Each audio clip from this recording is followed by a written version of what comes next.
It's good to see you. It is great seeing you, Sean. How are you? I am great, thank you. Good. What is on your mind this week? After our last podcast, you brought up something that, or we discussed something that was interesting to me that I went and did a little bit more research on.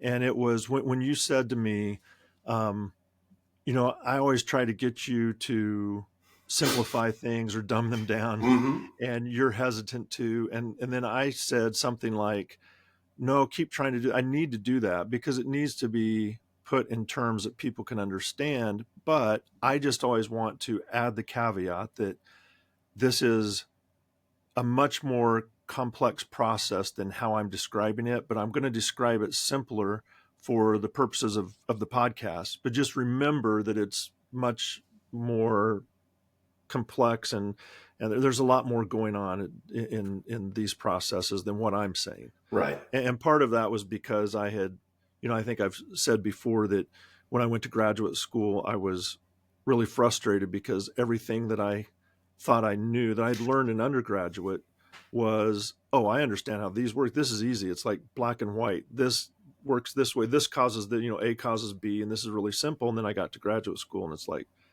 no, that's not how it works. It's really complex. And I was frustrated at first, but then it's like, okay, I want to know the nuances. But I was thinking about that. So I was kind of playing with that idea in my mind and thinking, how simplistic should I talk about stuff, and how much detail should I give? And I don't want to lose people. I don't want it to be boring. And so, trying to think in my mind, to me, what would be a good balance? Not that that's would be the best balance, but to me, what would be a good balance?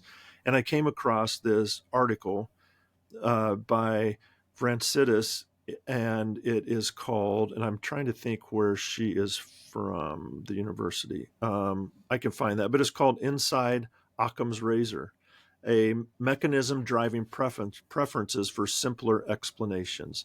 So Occam's Razor is an interesting term.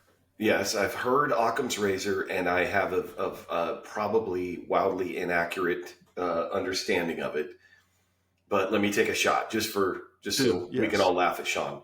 But my understanding of Occam's razor is the theory that in the absence of all other information, or once you've looked at all of the information, the simplest answer is generally the right one. Yes, that's the one you should choose. So if you have multiple ways to describe something, the simplest way to describe it is the And now best, I is the see most how it accurate. fits here. Okay. Yeah, Yes. yeah. So Okay. yeah, and uh so this is taking that concept but saying let's look a little bit deeper into this concept. And I just found out that the author is at Mississippi State University Oh, right now. So okay. that's where it's from. But the idea of this is the concept that people tend to look for or prefer a simple explanation, even if there are, even if, so this is why it's inside Occam's razor, because let's say that there's a reason that's a fairly complex reason for why something happens. People prefer way, a simpler description of that rather than the actual description. You're talking to the right guy right now. I thought I was the Yeah. only one. I'm like, I'm a simple creature, John. I want to keep things simple.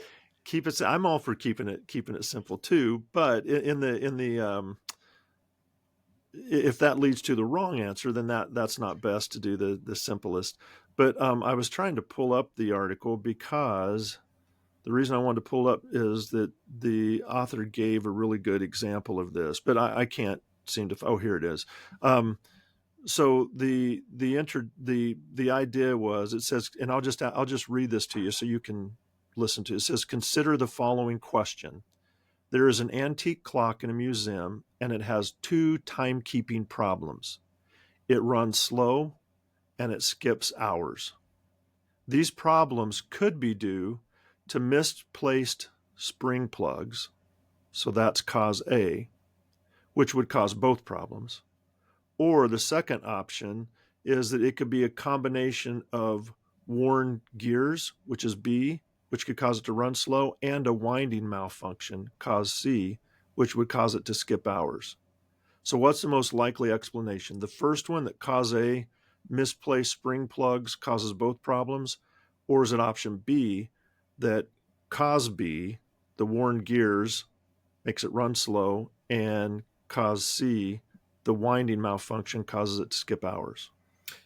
From an efficiency standpoint, I like the first answer because it solves both problems, Yeah, or it right. addresses So both problems.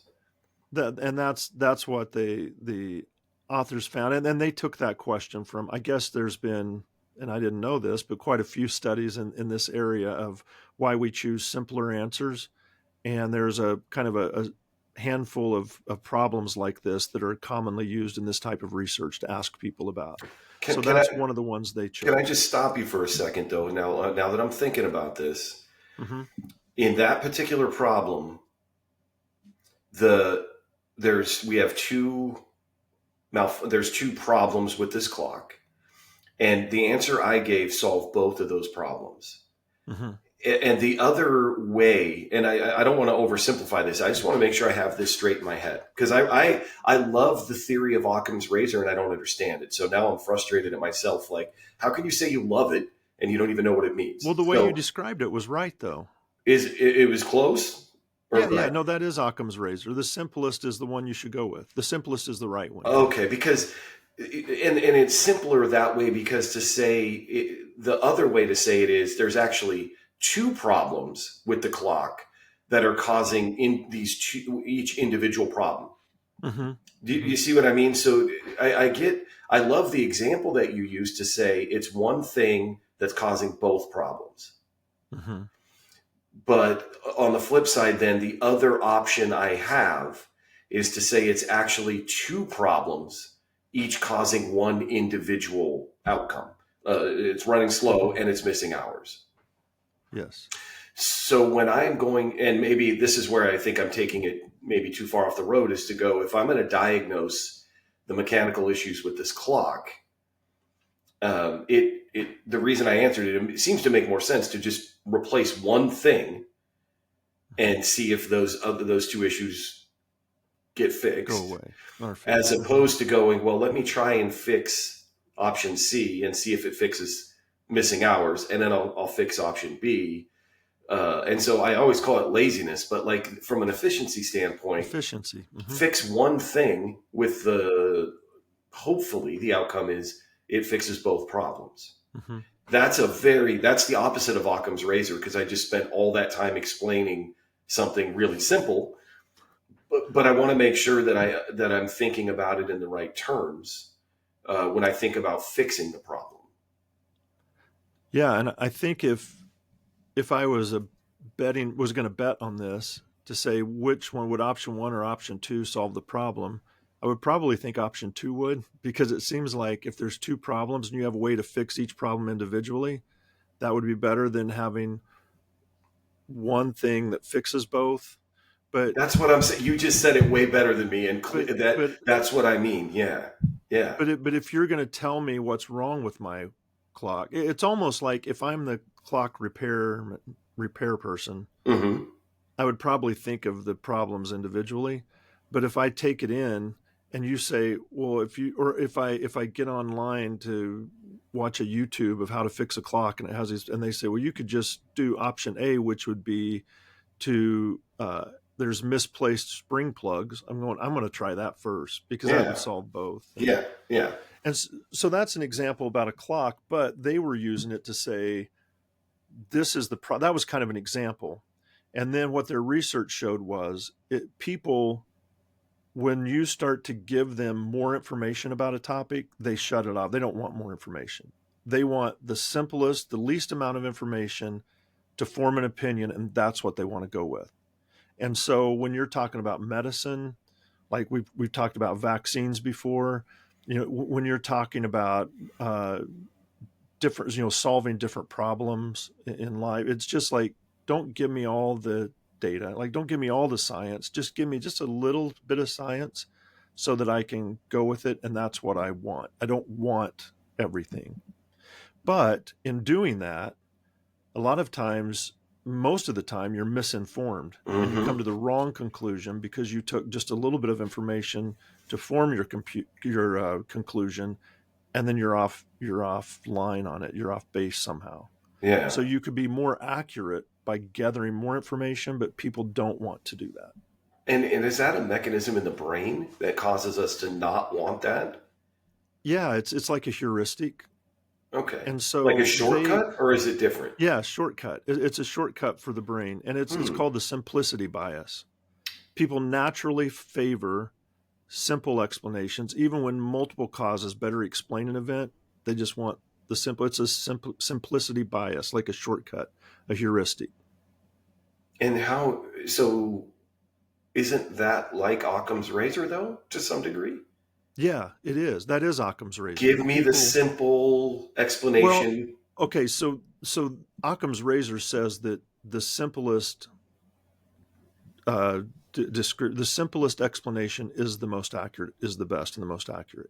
Oh, I see the And this is difference. saying, Yeah, yeah, yeah, I yes. prefer simpler explanations. So there's a Right. little bit of a difference there. But so Yeah. so Occam's razor would be like, uh, I dropped my phone and it's not working anymore. So that could be because when I dropped the phone, it smashed and it doesn't work anymore.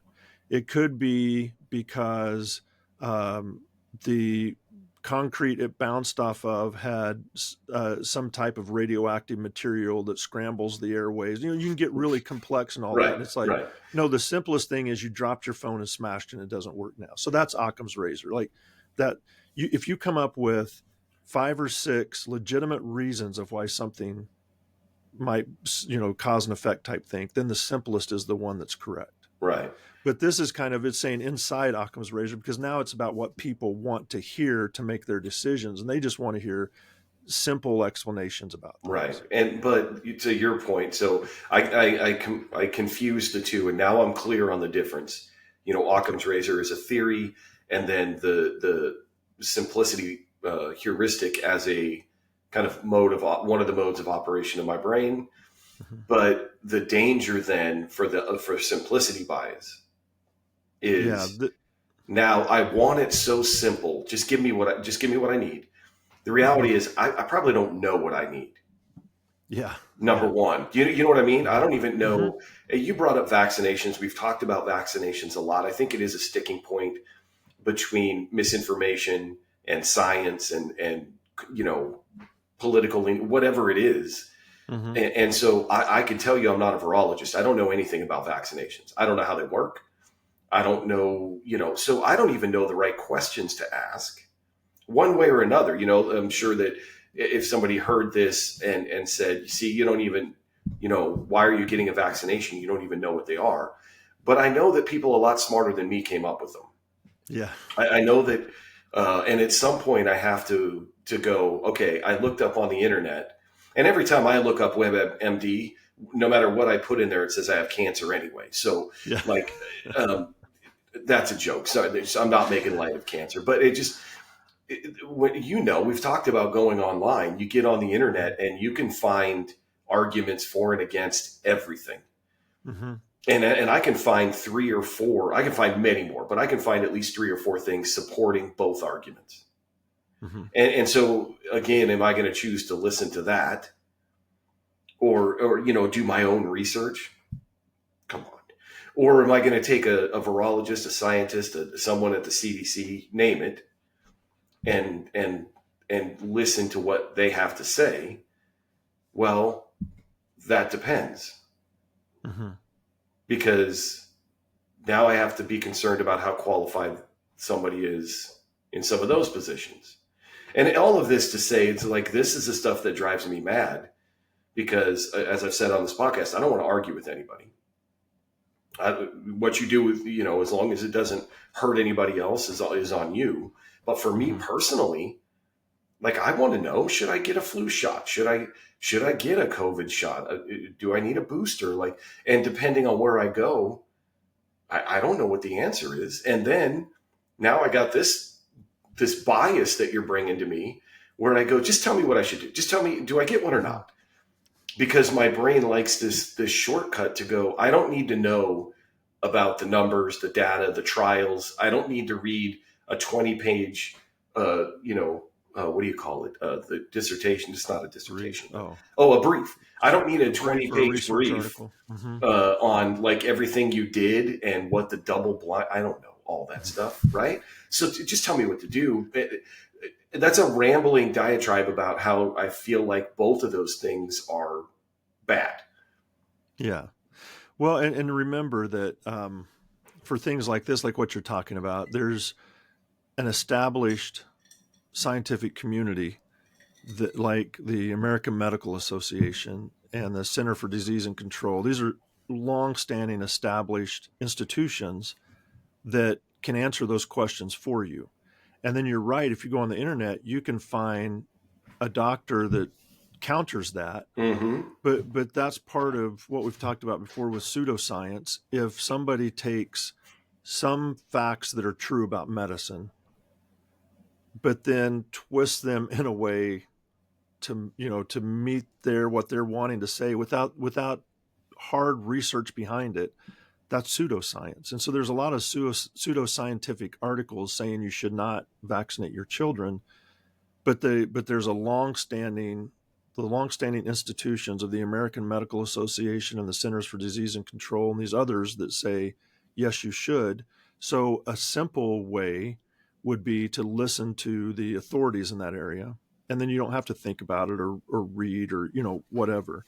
But I think this idea about wanting simpler explanations, kind of the real world impact for that is that type of the simplistic bias, that type of bias can really distort reasoning for people. It can distort your reasoning and feels like healthcare, like we're talking about, or Yeah. economics or psychology, what you're hearing about. So these things you're hearing about, your reasoning can be really distorted based on the simplistic bias. Just give somebody said that there's the earth is flat. Like, that's a Mm-hmm. lot simpler than trying to understand how we actually got to the moon landing. I just saw, I don't know if you saw, but I saw Kim it. Kardashian Yeah, I was saw saying that it.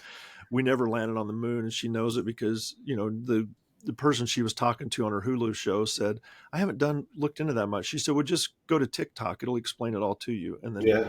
NASA's head tweeted her and said, no, actually we did land on the moon. The head of NASA, I should say. We've been there We did six land on the times. moon. Yeah, we've We've been been there we've been six there six times. We're times. planning to go there again. Yeah. We're going there coming You, up, you whatever. don't have to Like, listen to TikTok. I can tell you that we have been there. And listen, so, yeah. I'm not going to listen to Kim Kardashian on the topic, but I here's the problem. You open another door for me. I will admit to whoever's listening to this show and to you right now, I didn't know that we had landed on the moon six times until about 6 months ago, Mhm. or 6 or 8 months ago. So I spent 50 years of my life questioning, because I've had people in my life go, they faked the moon landing. And I go, how do you know Mhm. that? And they go, there's one way I'm certain. I'm 100% certain, because we've never been We've back. never been back. Yeah. And I was like, that to me makes complete sense. Why would we only go that one time? And then again, 50 years on this earth.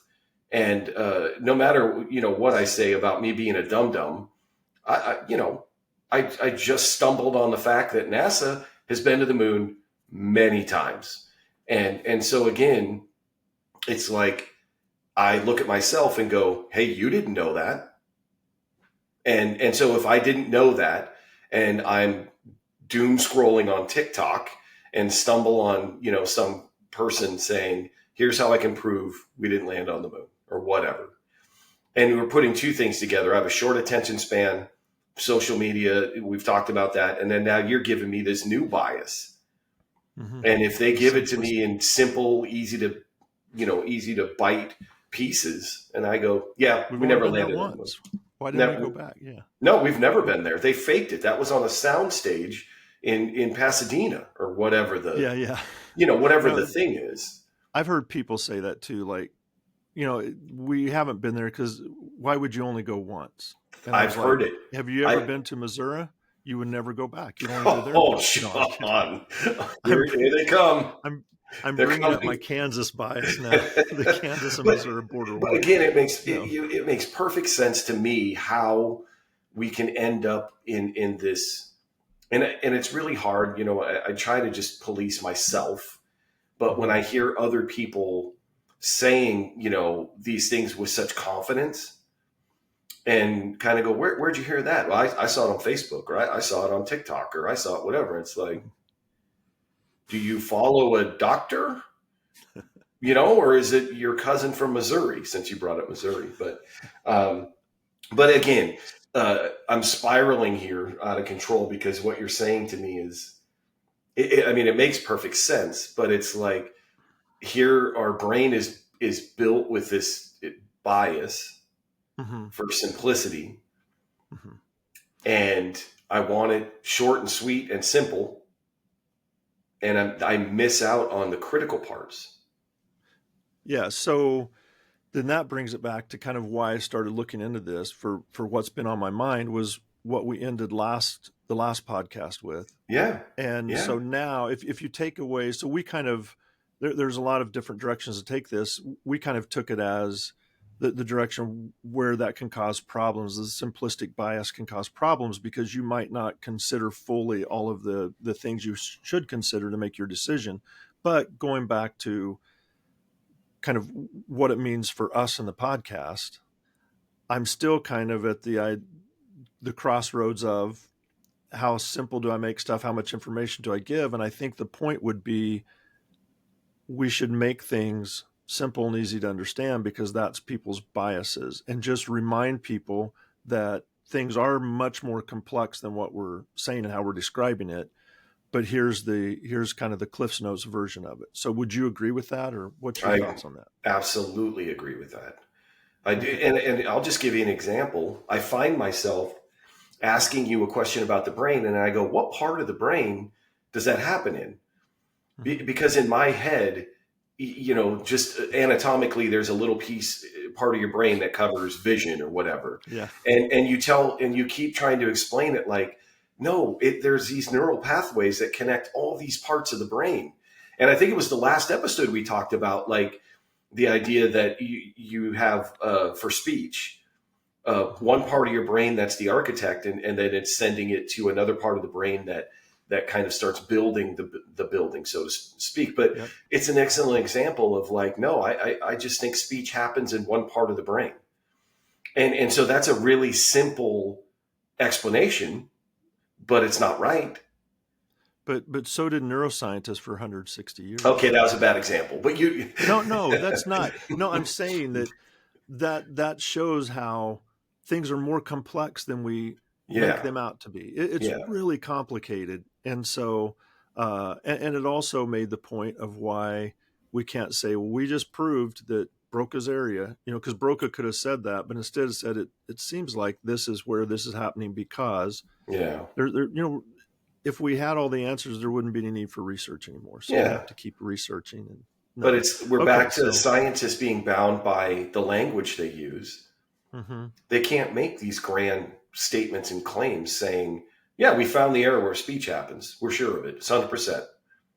and that actually people listeners can use that, and you can use that as kind of the I don't want to say litmus test, but maybe like the red flag. If you're Yeah, listening to a scientist who is definitive about their science, and so I guess there's a nuance to this as well. If you're definitive that where the science stands right now, like on vaccines, and you're hmm, definitive on where it stands right now, that's not the red flag. The red flag is, oh, well, it's already been proven that Tylenol causes autism. That's a right, red flag because nothing's proven like that. So there has to be right. more studies, and there can be, maybe at some point Tylenol is linked to. I know it was in one article that was then retracted, but maybe it is linked in some way, and we discover that someday. But the science that we know right now today says that it's not. So you can't say that it is when the science shows today, our understanding says that it's not linked in any way. Yeah, no, And I love that. What you just said because I'm always looking for things that people can use in their everyday life, like actionable Mm-hmm. things that you teach Mm-hmm. me. But again, be careful about a researcher, scientist, or anybody else who represents themselves as an authority when they Mm-hmm. when they make these statements with such certainty. Because to If your you, point, we just don't know. There's so yeah, much we don't know, and that's why we have to do research on it. And so when you hear a scientist or someone go, listen, where we're at right now, the research suggests that it's this. Don't be like that's probably Sean. someone to listen to. Don't be like Sean and go, John, just give me the answer. Because you always do this. You're like, listen, I can tell you what the research says. And I'm like, I don't want that. I want you to tell me what's going on. Just give But me the yes or no. give me the, hey, keep it simple, right? But Keep it for simple. for honestly, for the listener, for anybody that you think needs to hear this, I just, that's a good check for red flags of be careful of anybody who just is pounding their fist on the table and saying we have it figured out, because it's If you're on probably not true. TikTok, if you're on TikTok and somebody says, this is the way it is, don't listen to everybody else, this is how it really is, yeah, then that's the red flag. Red flag. Well, that's two Yeah. red flags. One is TikTok, Well, and you're on two, TikTok. Yeah, this is one. But but be careful because some of us are also on TikTok trying to establish a presence too. So well, yeah, I'm on TikTok too. The show is on TikTok, but I'm not going there for my medical advice. I guess that's no, my that's good. caveat. Let me just switch tracks here for a second, Yes, good. because I have a trip coming up. We're going to the happiest place on earth, uh, and so I was thinking about the trip. I'm super excited about it, but when I was thinking about the trip, I noticed that I was, now number one. I've been there before. I've been California or to Florida? Disneyland, California. I'm not going to Florida, but uh, I've been to Disneyland many times. Uh-huh. But rides changed, things change. And specifically, I was thinking about going on a ride that I've been on before, but it's been changed. And I felt like, I feel like you might have some thoughts on this, but I could picture myself at the park doing things. I could picture what I was wearing. I mean, not specifically what I was wearing, but I could kind of see what I'm wearing, who I'm with, and what's going on. And I got excited for a second. Can I see the future? So you're not talking about memory of riding it before, but you're talking about the No. new one coming up, Yeah, I'm the trip talking coming about up. somehow. And I was kidding. Here's my real question for you: is what is the brain's? We've talked about the brain as a predictive machine. Mm-hmm. We've talked about deja vu, right, and like that little bit. Mm-hmm. But I'm talking about, maybe I'm talking about the same thing, but I feel like I'm talking about my brain's ability to visualize. I can see myself in the park Mm-hmm. with the people that I'm going with. It's not imagination. It feels like, again, like I can kind of sense how it's going to go, how it's going to be. I can put myself into a scenario in the future.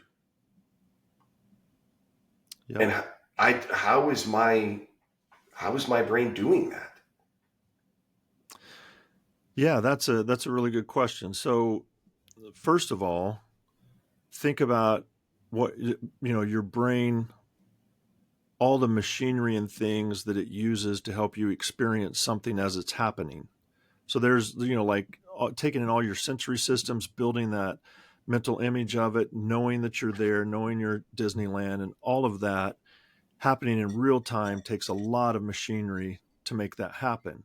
And then that's one part of it, but your brain does even more because it has this memory system that you can recall information later after it's happened. So it stores some information and you can recall it after it happens. But now you're talking about experiencing or thinking about something you've never experienced before because it's coming up in the future.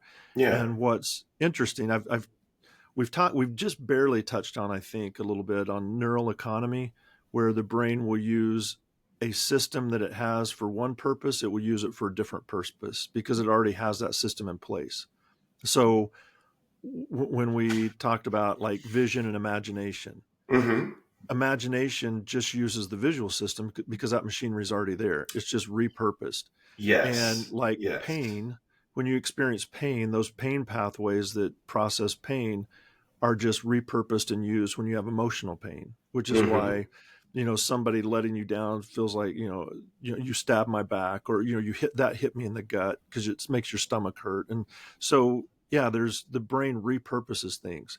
What's interesting about thinking about the future is the brain just repurposes the memory system to help you see into the future. So we have a couple of types. Well, there's more than a couple, but a couple of types of memory systems are called episodic memory and semantic memory.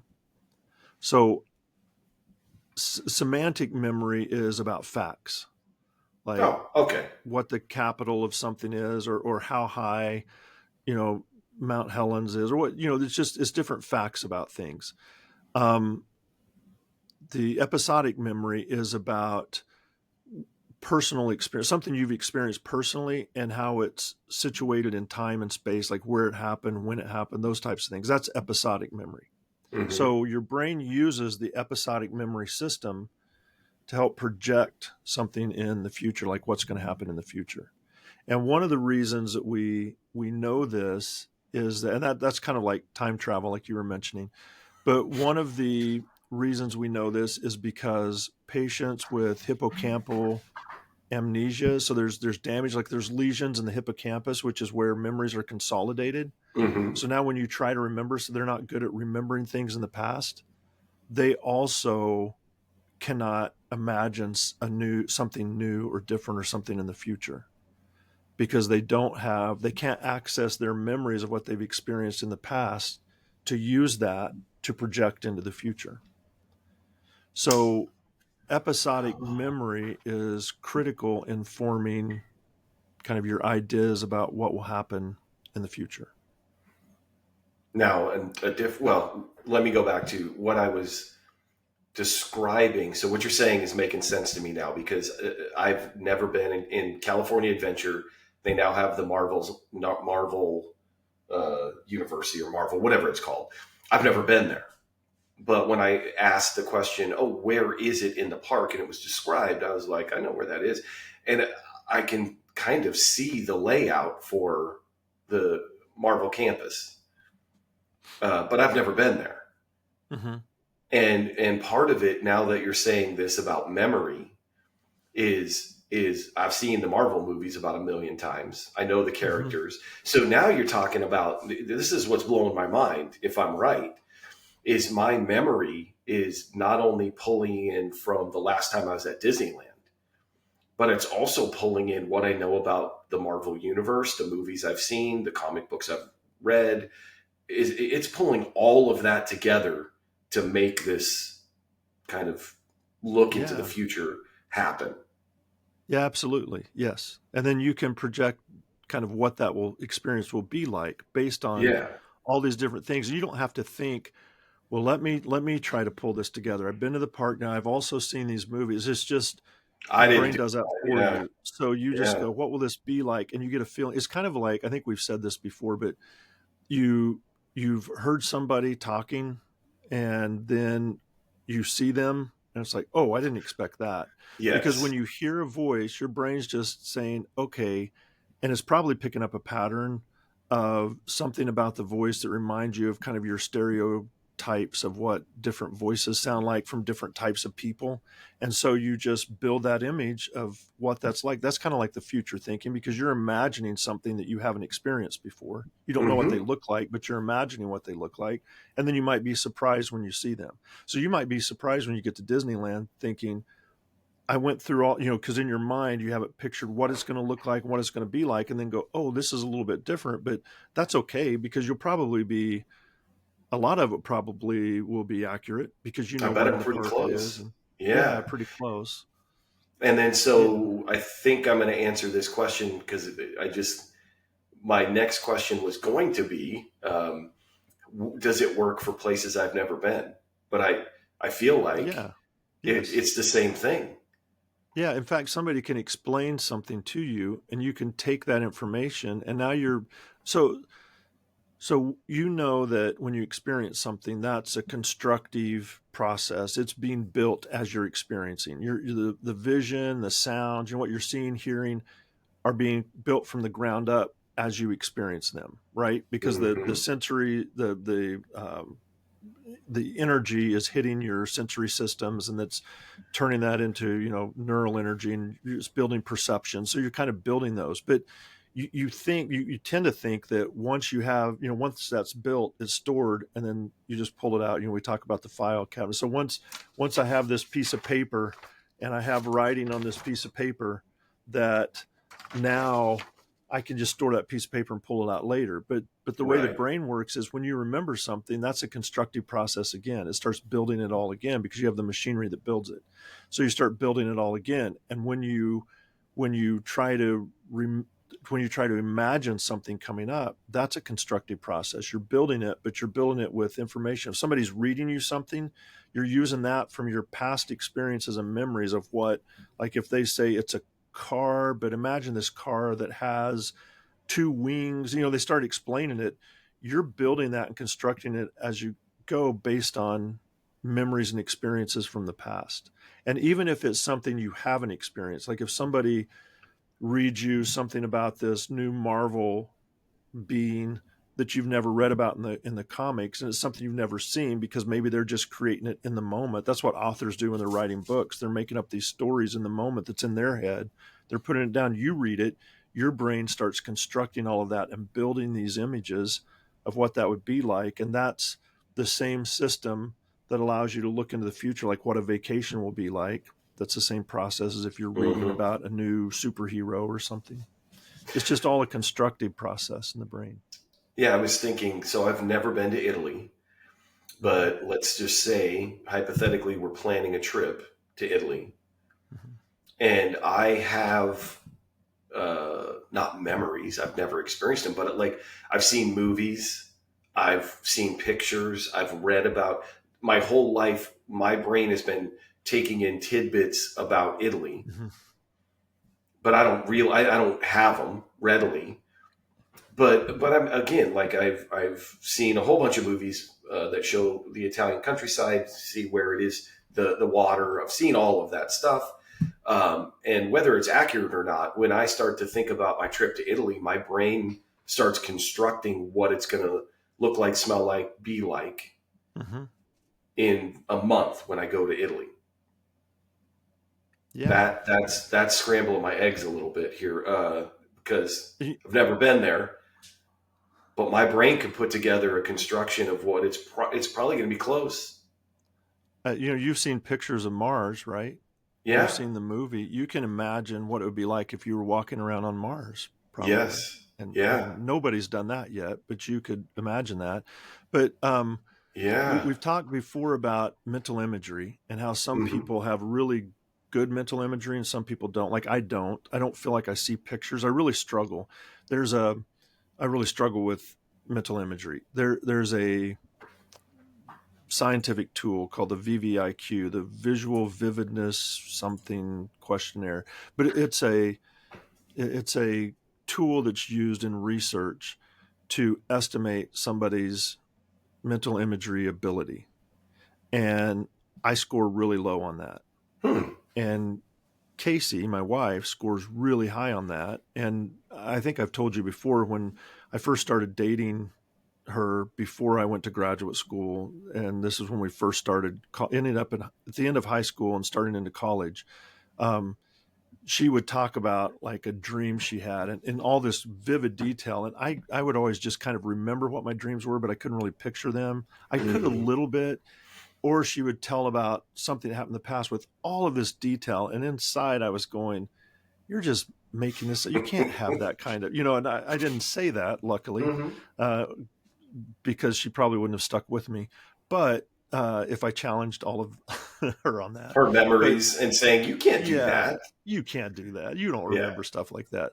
But I was thinking it to a degree. And then I get into graduate school and go, yeah, some people have this unbelievable ability for, and I was like, oh yeah, I guess that's what Casey had. And then she scored, like on a scale of 0 to 10, like 9.6 or something, and I'm at Mm. like 2.2.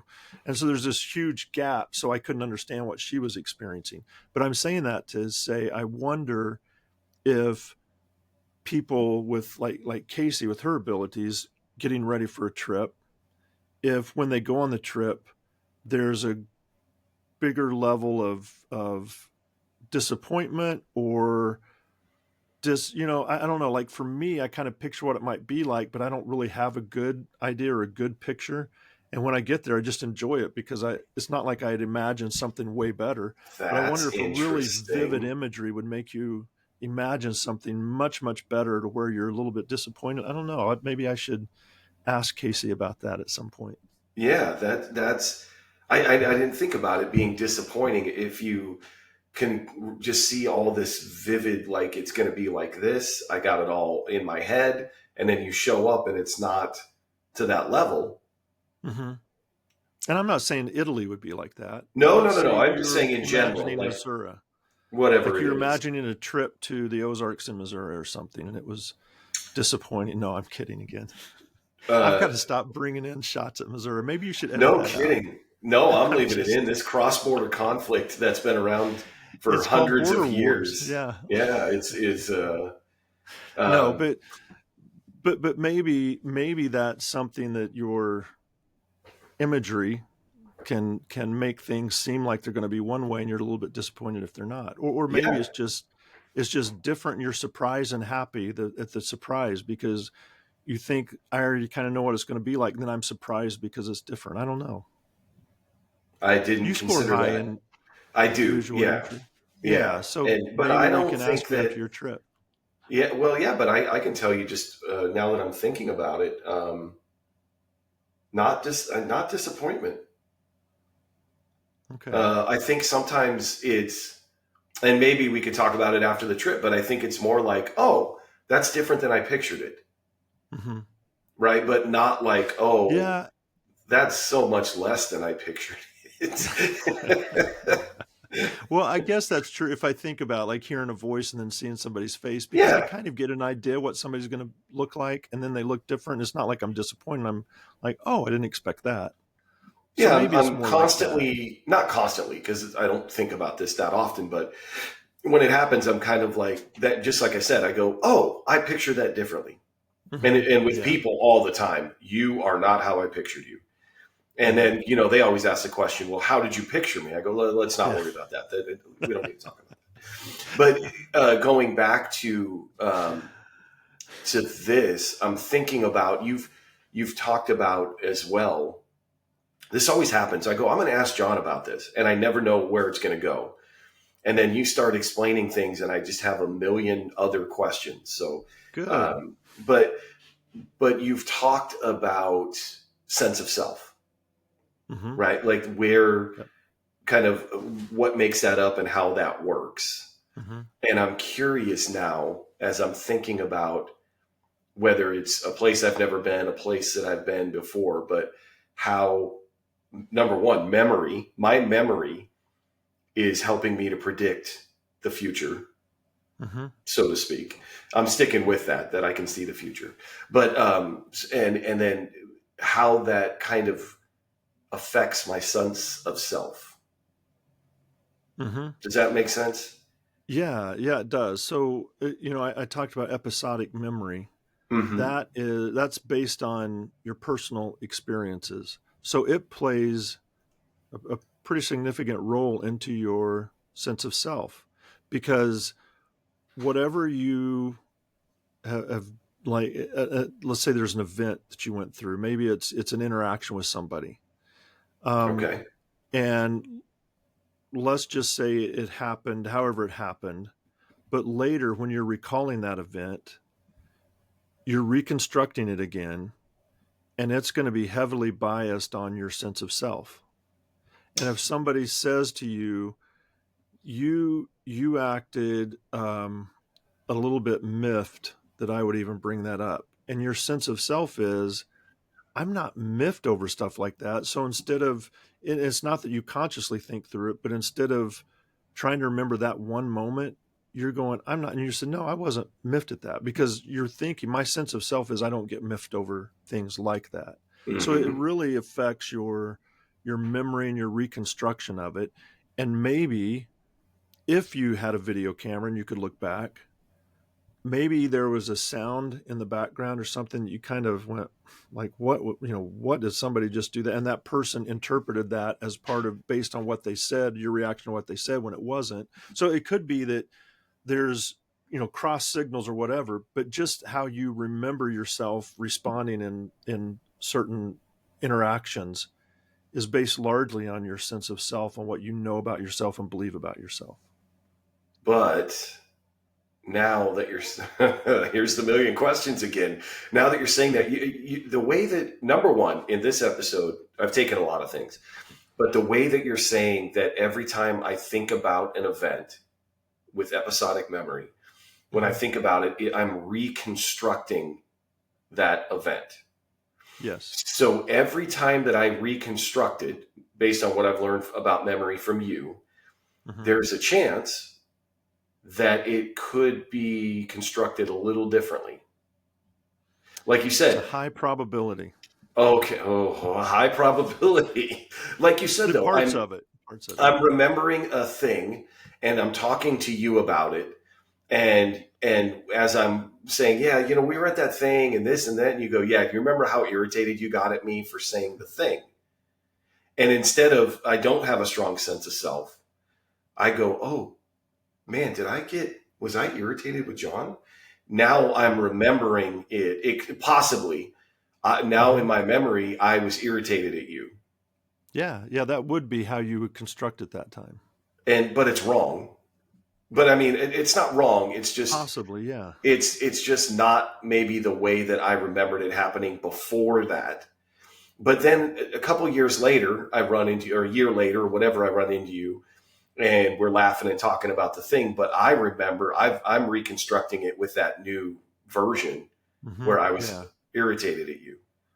Yeah, and it's even a little bit more. It doesn't even have to be a suggestion from somebody else. Let's say that there was an interaction and you weren't irritated, and I wasn't going to accuse you of being irritated. But when I bring the memory back up a couple years later, you're kind of in a irritated mood. There's been some things that have happened that day at work or with other interactions you've had with people, and you're Oh, you're kind of yes. frustrated. And so I bring it up and you go, yeah, when you said that, it really irritated me.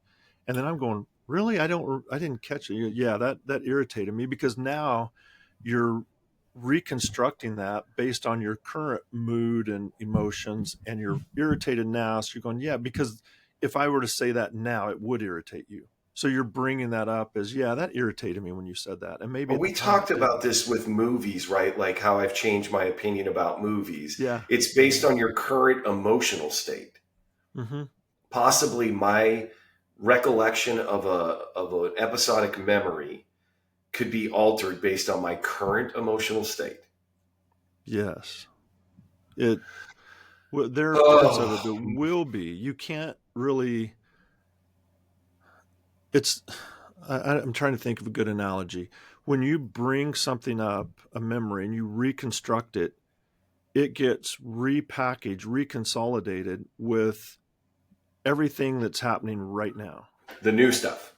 The new The new stuff. stuff. It's like you've got a plate full of peas and green beans, and you bring up the mashed potatoes from memory, and then when you restore it, the mashed potatoes have peas and green beans in them. It's just Yep. like that's how it's going to be. And then when you recall it later, you might have something else, and the mashed potatoes, beans, and peas get brought up in that, and just yeah, just and it does. It's not that it changes dramatically all the facts of your memory. It could, but it could be that you remember the gist of the facts of what happened, but it's the little details that just continue to change every time you bring it up.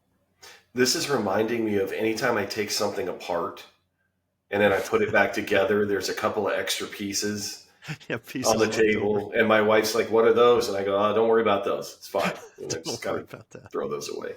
Every time that I reconstruct a memory, it's possible I'm Mhm. going to have those little bits left behind. It's just not going to run the same. But You are going to have but that. I mean, Yeah. I'm laughing about it. But and we've talked about memory at length. But now I'm putting together everything you're saying about memory, and Hmm. then tying it to now I'm going to use that memory to look into the future because I still Hmm. believe I can see the future. Um, Hmm. but just like deja vu, I have it all the time. Um, but in all sincerity, now you have that I'm repurposing memory, episodic memory, to put together my vision of what the future is going to be like, this event. Hmm. Yeah. But that memory, the memories that I'm using, might not all be my own. I mean, they're mine, but they might have been tampered with a little Yeah. bit. They might not be from the original. They might not be yours from that original experience. Yeah. That's what I mean. Yes. Yeah. Yeah. That's what I was trying to get to with that idea Hmm. of sense of self. Yeah. Oh my Yeah. word. A sense of self plays a big role in this, and narrative, the narrative that you create, which is your storytelling as things are happening. So it's that narrative that kind of ties it all together, and then when you recall something, you're retelling that story. There's the narrative aspect to it, but if I try, if how, like, pick a book that you've read before, and I'm trying to think of just a general book that most people have read, and yeah, you said you don't like, but you've read books, so I've pick a tried. book that I you've haven't read it. read before. You can tell. So like, did you like Louis Lamar, or like growing up? I did Louis Lamar and the who are the brothers that solve crime? The Hardy The Hardy Boys. Boys. Yeah, just so you could come up with The Hardy something that, Boys. That's a good one. okay, so if you saw a tie, you go, oh yeah, I remember this story. They did these two or three things in the story, the events. You can kind of get that, but you're not going to remember the story, like the story. You can't go back and recite Uh, all 200 right. pages or whatever. Right. So it's you have the gist of it, but that narrative gets retold as you say, yeah, this is what happened in the book, and you're telling that's the new narrative. And then you can create this new narrative for somewhere you're going to go on this vacation. I want to go to, we're going to go to Disneyland. I want to see the new Marvel part of it. It's in a certain area of the park. And your narrative is your experience of what that future will be like. Okay. So it's kind of has the narrative part. It's the sense of self too, because you know what you like and don't like Yep. about certain Yep. things. So in your narrative of what's going to happen in the future will include your sense of self of what you do and don't like, and your memories from the past that you can pull in to make that and to create it. And it's all just it's all just different ways to use the same equipment, like, Right. different ways to use a hammer. You can hammer in a nail, or you can do a lot of different things. It's kind of like that with the brain, in what we've learned to do. And yeah, it's fascinating. I like that term that you used to just repurpose what we already Hmm. have in place. So Hmm. here's a thing to kind of collect and recall things that have happened in the past. Well, we already have that pathway and everything in place. Let's just use that to project or predict the future to some Yep. degree. Yeah, I love that description of it.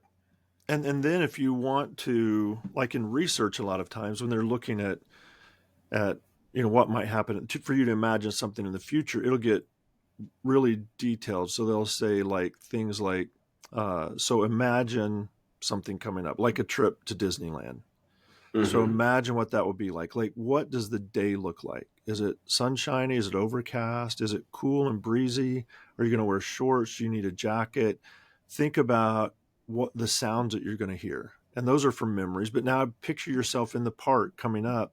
What's that going to sound like? What are the different smells? Do you smell foods, or what are those types of things that you are experiencing? And then what kind of food are you going to have while you're there? What are you going to eat? Where are you going to stay? And imagine yourself there. Imagine yourself on a tram between different places. I mean, you can get really detailed about what the Yeah. future will look like and start to give a lot of information about it. So you can create these really detailed expectations of what the trip will be like.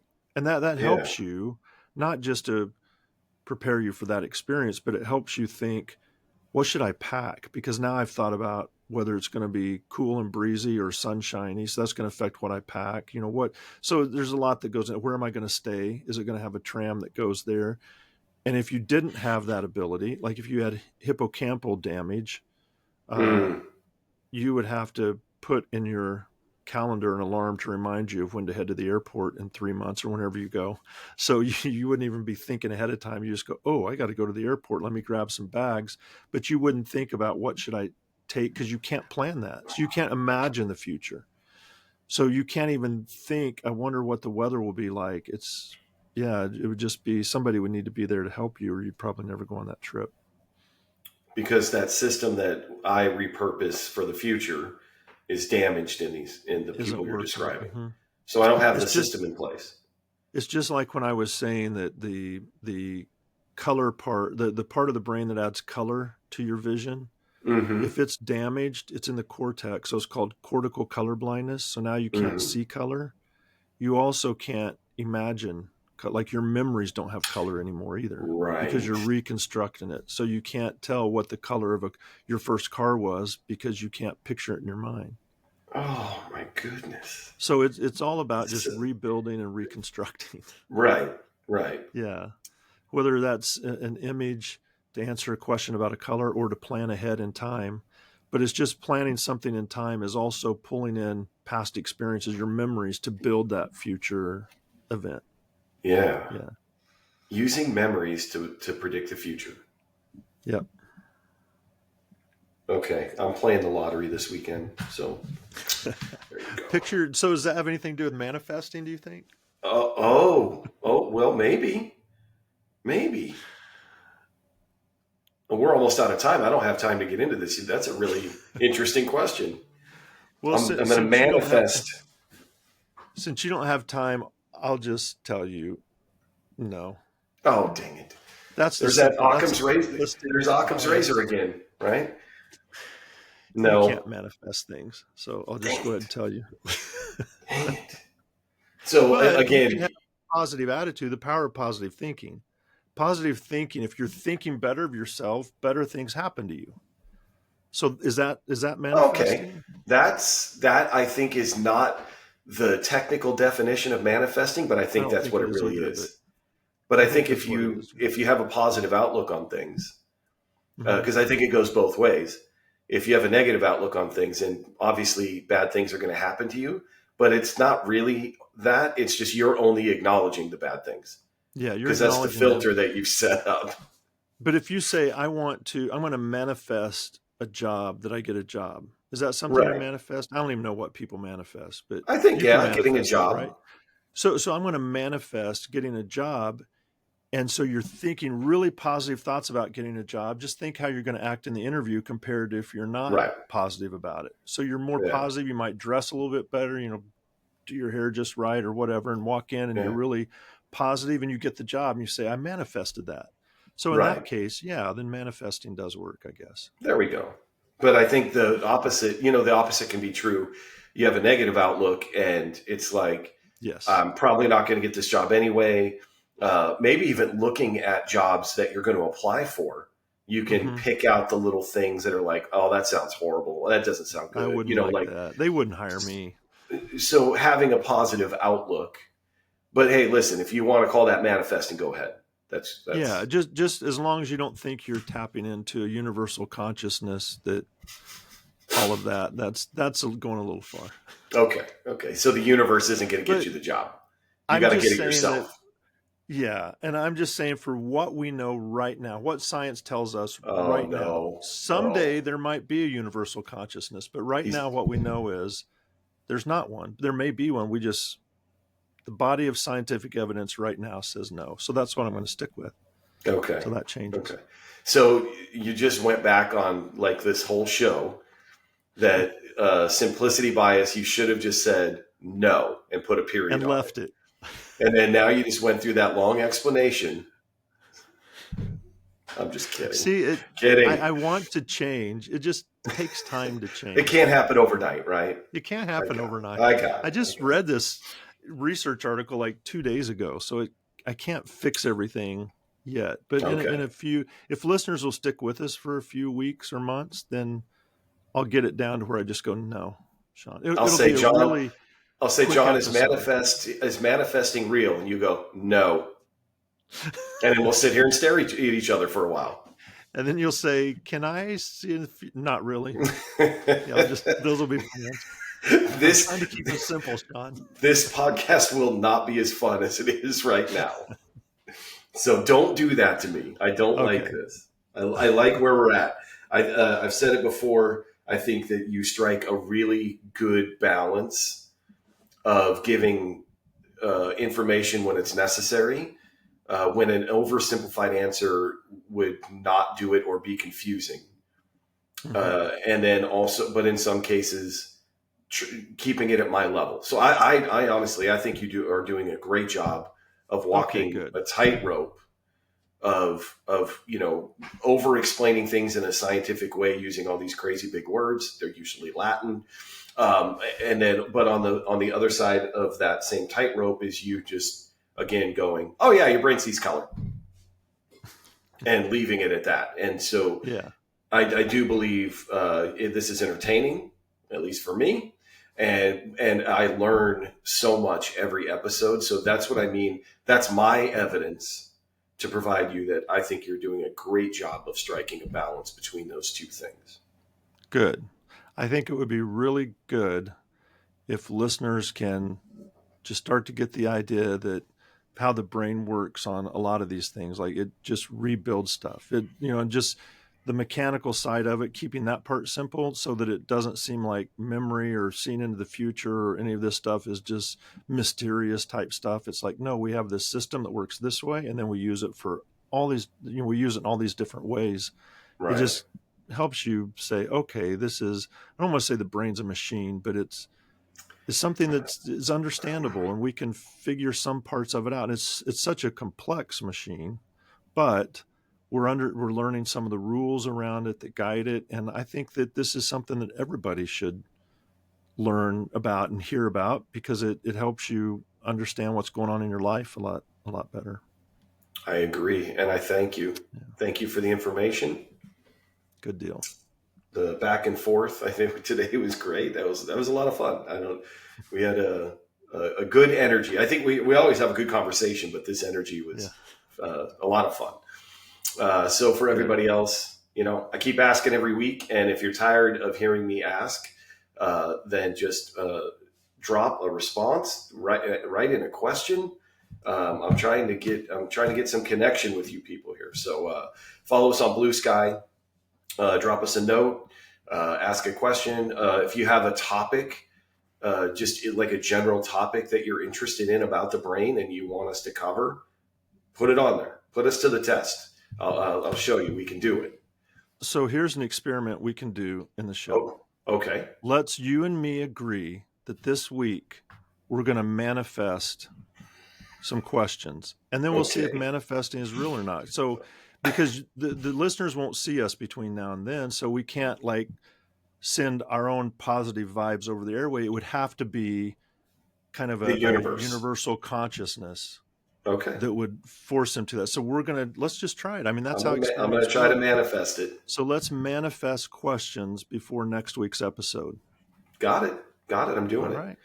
All right. So also, wherever you're listening to this, subscribe, follow the show. The more likes and follows that we have, whatever the algorithms are, I don't know how they work, but they help us out. And so I'm going to just spend the week manifesting comments and questions. So, all right. Until next week, everybody, take care of yourself, and we'll see you then.